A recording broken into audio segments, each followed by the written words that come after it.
বাৰে বৰণীয়া সংস্কৃতিৰ অন্যতম প্ৰাণকেন্দ্ৰ তাহানিৰ তাঁতিকুচি আজিৰ বৰপেটা।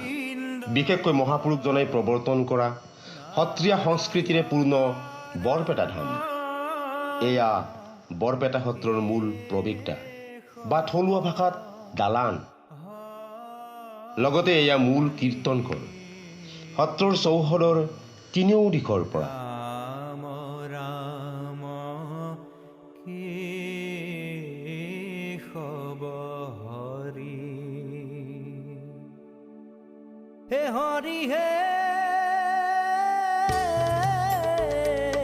মূল কীৰ্তনঘৰৰ প্ৰৱেশ দ্বাৰত আছে তুলসীৰ খুঁটা।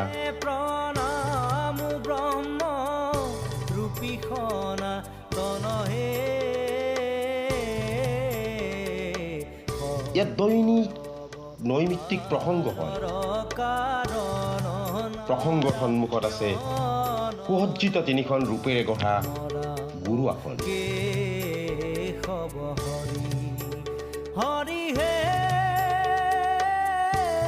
এয়া সত্ৰৰ পূবফালৰ পৰা সোমাব পৰা প্ৰৱেশ দুৱাৰ।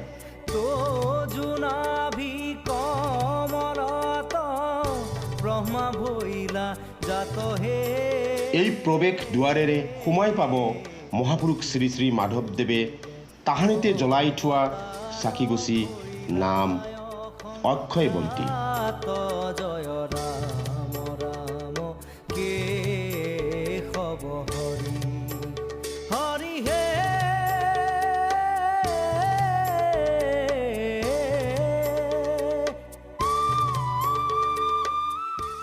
আপুনি বৰপেটা সত্ৰৰ বুঢ়া সত্ৰাধিকাৰ হিচাপে কেতিয়া অধিষ্ঠিত হৈছিল? বৰপেটাৰ বুঢ়া সত্ৰীয়া হিচাপে মই ৯৩ চনত মই ডেকা সত্ৰীয়া হিচাপে নিৰ্বাচিত হৈছোঁ। তাৰপিছত ১৩ বছৰ পিছত অনুমান মোৰ ২০০৬ চনত মই বুঢ়া সত্ৰীয়া বৰপেটা কীৰ্তনঘৰৰ পৰিৱেশৰ বিষয়ে আপুনি কি ক'ব? বৰপেটা সত্ৰৰ পৰিৱেশৰ আমাৰ যিটো মহাপুৰুষৰ যিটো আমাৰ নীতি নিৰ্দেশনা মতে যি আমি চলিব লাগে সেইমতে সত্ৰৰ দৈনন্দিন কামবিলাক আমাৰ হৈ আছে। পৰিৱেশ আমাৰ ঠিকেই আছে। মহাপুৰুষৰ দিনৰ পৰা আমাৰ পৰিৱেশবিলাক ঠিকেই আছে। ৰাতিপুৱাৰ ভাগৰ পৰা যে বৰপেটা কীৰ্তনঘৰত চৈধ্য প্ৰসংগ হয়, তাৰ বিষয়ে আপুনি কি ক'ব? ১৪টা ভাগ, মানে ৩টা প্ৰসংগ ১৪টা ভাগ কৰিছিলোঁ। মোৰ প্ৰসংগ ৩টা। ৰাতিপুৱাৰ প্ৰসংগ, আবেলিৰ প্ৰসংগ, ৰাতিৰ প্ৰসংগ। ৰাতিপুৱাৰ প্ৰসংগ, হাতীবিলাৰ প্ৰসংগ আৰু ৰাতিৰ প্ৰসংগ, এই ৩টা প্ৰসংগতে ৫টা, ৩টা, ৫টা এনেকৈ ভাগ আছে আৰু ভাগকেইটাক লগ কৰি ১৪ প্ৰসংগ আছে। এই ১৪ প্ৰসংগ আমাৰ চলি আছে। অসমৰ অইন সত্ৰসমূহৰ লেখীয়া বৰপেটা সত্ৰখনৰো এক ঐতিহ্যমণ্ডিত মানে ঐতিহাসিক পৰিচয় এটা আছে, তাৰ বিষয়ে আপুনি কি ক'ব? ঐতিহ্য মানে আমাৰ বৰপেটা সত্ৰৰ মহাপুৰুষৰ দিনৰ পৰাই সত্ৰ যেতিয়া স্থাপন হৈছিল সেই দিনৰ পৰাই আজিও মহাপুৰুষৰ ধৰ্মীয় নীতি প্ৰচাৰ সত্ৰত জ্যোতি বৰাই আজিও আমাৰ চলি আছে। ঠাই বিশেষে এনেকুৱা কিছুমানত মাজে মাজে জ্যোতি বঢ়া আমাৰ লক্ষ্য কৰোঁ। কিন্তু বৰপেটা সত্ৰ আমাৰ কোনোদিনে সেই ক্ষেত্ৰত আমাৰ জ্যোতি বঢ়া নাই। আমাৰ ১৪ প্ৰসংগ সদায় চলি আছে। গতিকে বিশেষ সত্ৰ, বিশেষ সত্ৰ এটা। আৰু দ্বিতীয়তে অন্যান্য তিথি পৰ্ববিলাক, আটাপুৰুষৰ তিথি পৰ্ববিলাক এইবিলাক আমাৰ সত্ৰত হয়। গতিকে এইবিলাক এটা ঐতিহ্য ক্ষেত্ৰ। আৰু গীত, পদ, নাট, ভাওনা আমাৰ সদায় চলি আছে। য'ত যি গাব লাগে, য'ত যি কৰিব লাগে, কৈছোঁ নহয় কোনো দিন ইয়াত জ্যোতি বঢ়া নাই।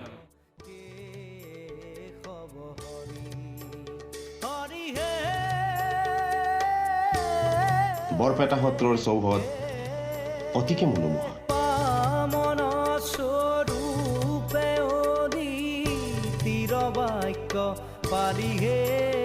এয়া মহাপুৰুষ শ্ৰী শ্ৰী মাধৱদেৱৰ বাসস্থান, মঠ।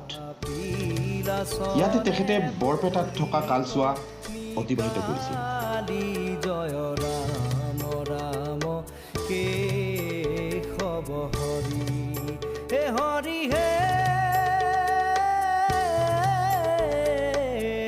এয়া মহাপুৰুষজনাৰ একান্ত ভকত শ্ৰী শ্ৰী ৰামাতাৰ বাসগৃহ।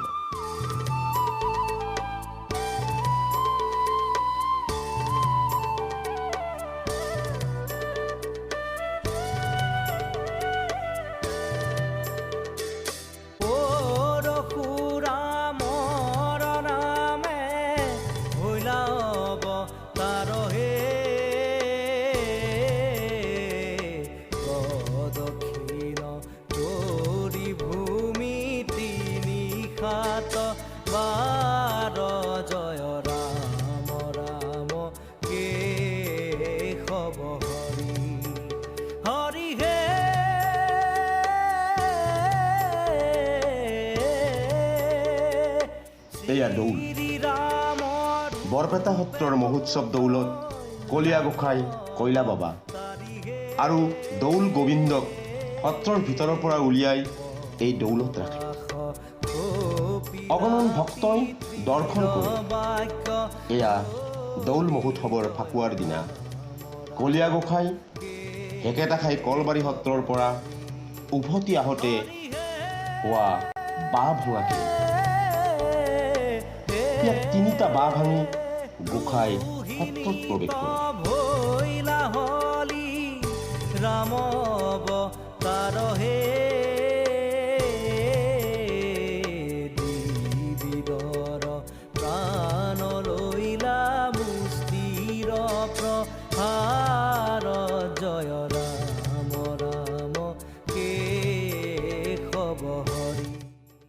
বৰপেটা সত্ৰতো দৌল মহোৎসৱটো সকলোৱে জানে। আপুনি অলপমান কিবা কৈ দিব নেকি, কেনেকৈ আৰম্ভ হয়, কেনেকৈ কি কৰে? আপুনিতো দৌল উৎসৱবিলাক এটা তিথি নক্ষত্ৰ হিচাপে হয়। যেনেকৈ ৰাস উৎসৱ বা সভাবিলাক এটা তিথিমতে হয়, যদিও মানুহে তাক ৰাইজে বঢ়াবও পাৰে, টুটাবও পাৰে। যেনে কোনোবা ঠাইত ৰাস এইবাৰ 15 দিনা হ'ল, কোনোবা সেই ঠাইতে হয়তো এইবাৰ একমহীয়া হৈছিল। দৌলটো এতিয়া কোৱা নহয়, দৌলটো নিৰ্দিষ্ট তাৰিখত যি গোসাঁই ওলাব, গোসাঁই নামিব, সেই ভিতৰত দৌলটো শেষ হয়। গতিকে এইটো বিশেষত্ব।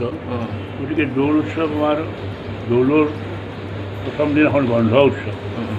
বন্ধ উৎসৱ গোসাঁই মণিকূটৰ পৰা ওলাই আহে গায়ন বায়ন কৰি গীত পৰ্যায় গোসাঁইক ওলাই আনি মটৰ চটৰত বহুৱাই, মটাৰ চটৰত গা ধুৱাই নতুন বস্ত্ৰ পৰিধান কৰি অধিবাস কৰাৰ পিছত আকৌ গায়ন বায়ন এইবিলাকে তেওঁলোকৰ গীত ধৰা বন্ধা গীত আছে কিছুমান, এইবিলাক গীত গাই গোসাঁই প্ৰভুক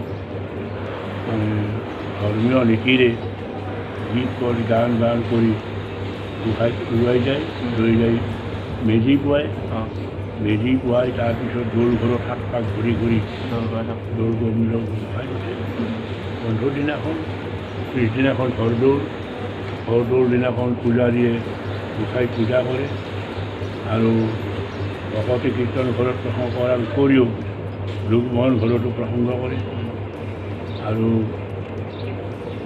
পূজাৰীয়ে পূজা শেষ কৰাৰ পিছত সত্ৰাধিকাৰে গোসাঁইক ফাকু দিয়ে। তাতে কিছুমান মন্ত্ৰ আছে, সেইবিলাক মন্ত্ৰ মাতি গোসাঁইক ফাকু দিয়ে আৰু গোসাঁইক সত্ৰাধিকাৰে ফাকু দিলেহে আনে গোসাঁইক ফাকু দিব পাৰে। নিয়ম এনেকৈ কেতিয়াবা 2 দিন হয়, কেতিয়াবা 3 দিন হয়। যদি বৰদেউল এদিন হয় তাকে কয় ডেকা দৌল। বৰদৌল 1 দিনতকৈ বেছি হয় ক'লে তাক কয় বুঢ়া দেউল। গতিকে সেইমতে ইতিমতে গোসাঁই আকৌ নামাৰ পিছত আকৌ গোসাঁইক পিছদিনাখন সদল বলে একটা খবৰ লৈ যায় পথাৰত, গীত পৰ্যায় মানুহে এনেকৈ গাই থাকে আৰু আহি ইয়াতে ভাঙা উৎসৱ হয়। ভাঙা উৎসৱৰ পিছত মঠৰ চোতালত লক্ষীৰ আৰু কৃষ্ণৰ 2টা দলৰ মাজত ভাগ বিতৰণা হয় আৰু সেই ভাগ বিতৰণাৰ পিছত লক্ষী শেষত কৃষ্ণক মণিকূটৰ ওচৰত যাবৰ হুকুম দিয়ে। কৃষ্ণৰ এয়া আদি সত্ৰাধিকাৰ শ্ৰী শ্ৰী মথুৰা দাস বুঢ়াআটাৰ বাসগৃহ।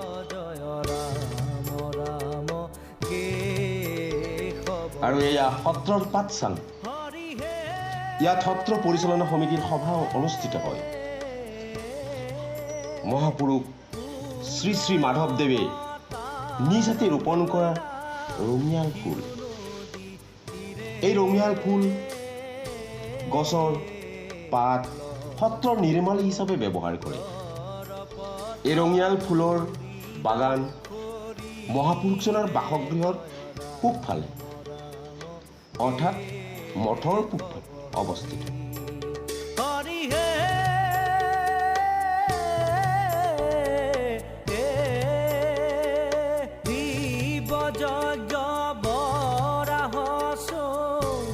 ৰূপে ভৈলা তুমি হে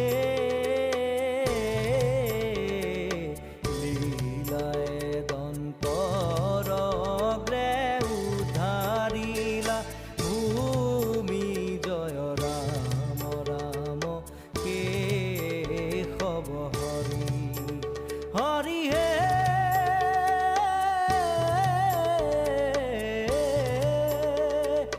আদি দৈত্য হিৰণ্য এই সত্ৰৰ পূবপিনে আছে বৰপেটাৰ হাৰিজান। এই হাৰিজানৰ মাজত সুন্দৰকৈ সজাই তোলা হৈছে কলীয়াদমন। বিদাৰিলা তাহাৰ জয় ৰাম ৰাম কেশৱ হৰি হৰি হে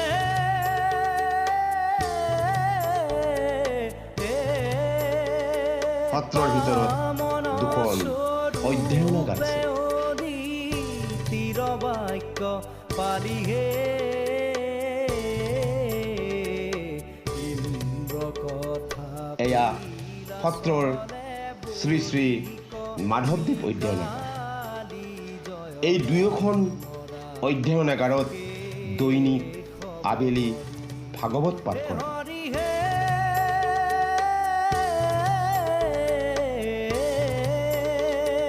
এয়া মহাপুৰুষজনাৰ একান্ত ভকত শ্ৰী শ্ৰী পদ্ম আতা বা বদলাহাতাৰ বাসগৃহ।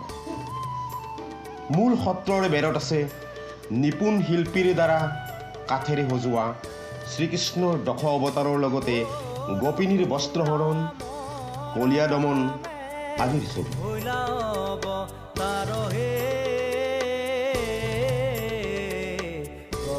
দক্ষিণ কৰি ভূমি তিনি সাত বাৰ জয় ৰাম ৰাম কেশৱ হৰি হৰি হে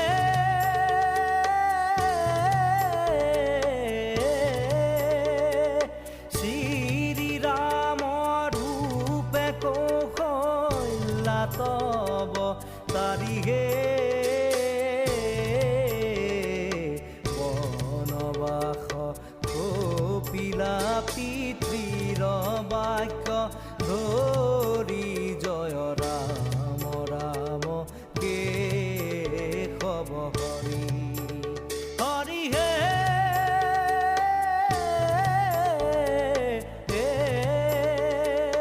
ৰোহিণী ভৈলা হলি ৰাম অৱতাৰ হে এয়া বৰপেটা সত্ৰৰ বুঢ়া সত্ৰীয়া শ্ৰী বশিষ্ঠ দেৱশৰ্মা। প্ৰহাৰ জয় ৰাম ৰাম কেশৱ হৰি হৰি হে